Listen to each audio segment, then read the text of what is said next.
Você já se perguntou por que algumas pessoas adoram imagens? O que a Bíblia diz sobre esse assunto? E como a religião católica se relaciona com as imagens de santos e de fé? Neste vídeo, vamos explorar essas questões e comparar o passado e o presente dos adoradores de imagens. Vamos ver o que Deus pensa sobre essa prática e quais foram as consequências para aqueles que a fizeram. Vamos também conhecer a história e o significado das imagens católicas e como elas diferem da idolatria. Acompanhe-nos nesta jornada de descoberta e reflexão sobre um tema tão polêmico e relevante para os nossos dias. A Bíblia condena claramente a adoração de imagens, que é chamada de idolatria. O primeiro mandamento que Deus deu aos israelitas foi: não terás outros deuses diante de mim. Não farás para ti imagem de escultura, nem alguma semelhança do que há em cima nos céus, nem embaixo na terra, nem nas águas debaixo da terra. Não te encurvarás a elas, nem as servirás. Êxodo capítulo 20, versículo 3 a 5. Deus é um Deus ciumento que não divide a sua glória com ninguém. Isaías capítulo 42, versículo 8. Ele quer que o adoremos em espírito e em verdade, não através de objetos materiais que não podem falar, ouvir, ver ou fazer nada.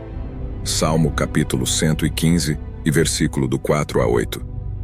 Ao longo da história, muitos povos adoraram imagens, como os egípcios, os babilônios, os assírios, os cananeus, os gregos, os romanos e outros. Eles atribuíam a essas imagens poderes sobrenaturais e as consideravam representações de seus deuses. Esses povos eram inimigos de Deus e de seu povo, e muitas vezes foram usados como instrumentos de seu juízo. Deus castigou severamente os adoradores de imagens, tanto os de outras nações como os de Israel, quando este se desviou do verdadeiro Deus e se contaminou com a idolatria. Alguns exemplos de castigos de Deus sobre os adoradores de imagens são: a praga das rãs sobre o Egito, que humilhou o deus Faraó e o deus Rã. Êxodo capítulo 8, versículo de 1 a 15. A queda e a quebra da estátua de Dagom, o deus dos filisteus, diante da arca do Senhor. 1 Samuel capítulo 5, versículo de 1 a 5. A destruição de Jerusalém e do templo pelos babilônios, que levaram cativos os judeus idólatras.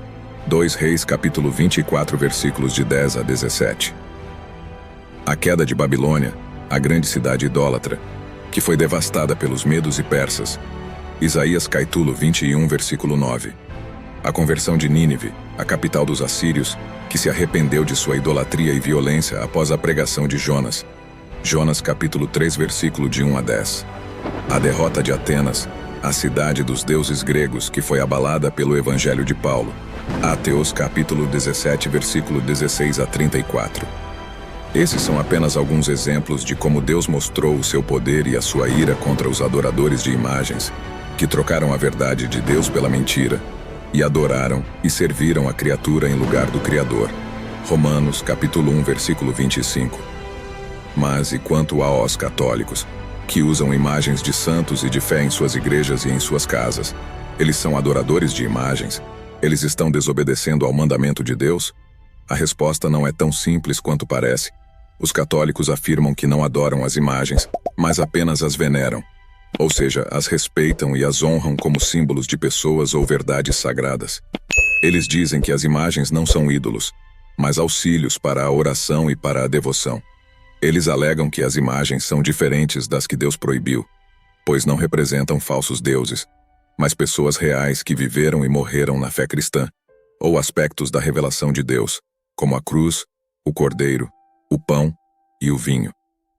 Eles citam como base bíblica para o uso de imagens os seguintes argumentos. Deus mandou fazer imagens de querubins para o propiciatório da Arca da Aliança. Êxodo capítulo 25, versículo 18 a 22. E para o Templo de Salomão. 1 Reis capítulo 6 e versículo 23 a 28. Deus mandou fazer uma serpente de bronze para curar os israelitas mordidos por serpentes venenosas no deserto. Números capítulo 21 a versículo 8 e 9.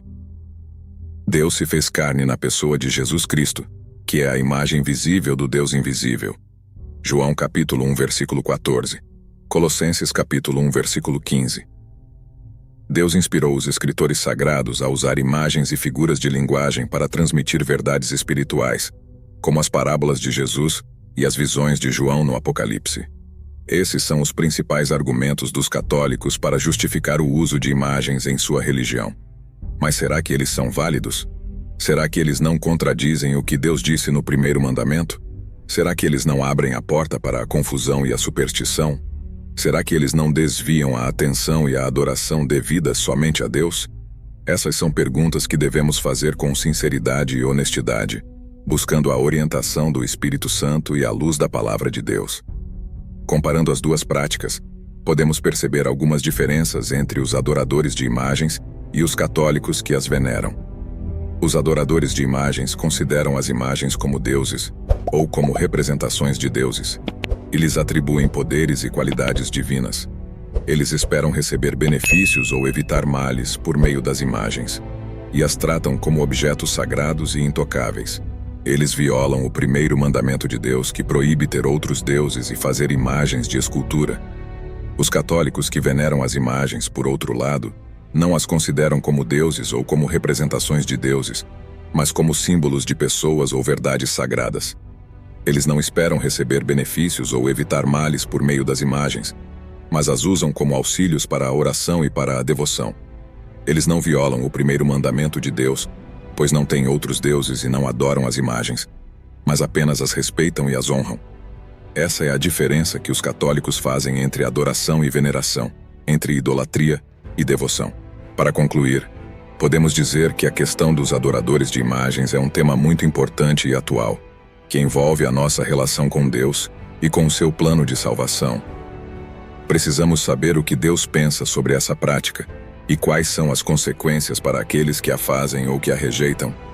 Precisamos também saber como a religião católica se posiciona sobre esse assunto e quais são os seus argumentos e as suas evidências. Precisamos, enfim, examinar tudo à luz da Bíblia, que é a nossa regra de fé e prática, e que nos revela a vontade de Deus para as nossas vidas. Se você gostou, por favor, compartilhe, escreva e curta. Obrigado pela sua atenção e até a próxima.